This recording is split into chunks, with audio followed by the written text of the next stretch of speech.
Ad Artigianato Vivo, in rappresentanza delle istituzioni romane, il senatore Franco Conte. Senatore, lei prima ha raccontato un gustoso aneddoto relativo proprio a Cison di Valmarino ed ad Artigianato Vivo.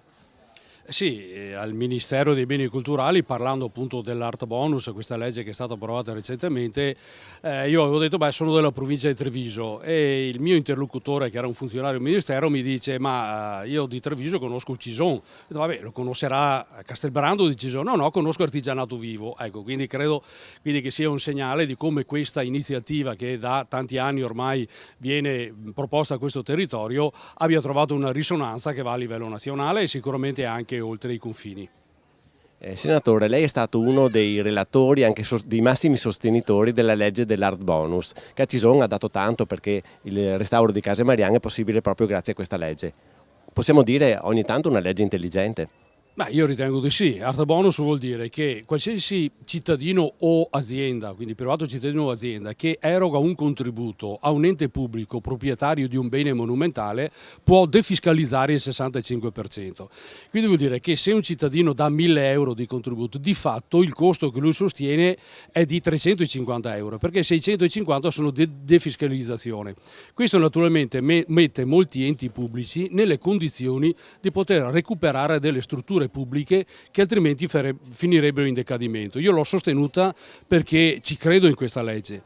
D'altronde, dopo qualche mese che è stata approvata, i risultati vanno ben oltre rispetto a quelle che erano le previsioni e le aspettative del governo.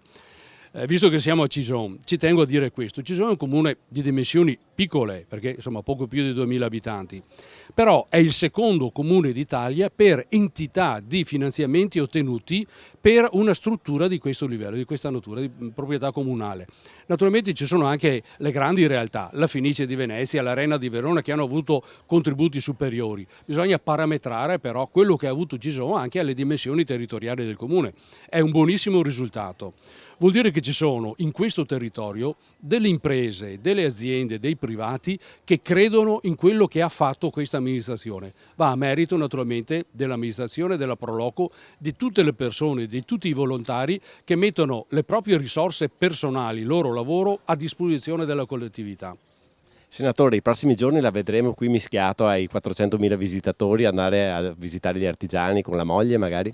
Sì, certamente sì, l'ho fatto anche negli altri anni. Il giorno di inaugurazione è quello in cui si ha anche il dovere della rappresentanza istituzionale. È sempre un piacere comunque tornare in questo paese, che ritengo essere uno dei centri più belli effettivamente d'Italia. Ha il titolo di borgo più bello d'Italia, se lo merita in pieno. Senatore, grazie della visita. Grazie a voi, buonasera e buon artigianato vivo a tutti voi.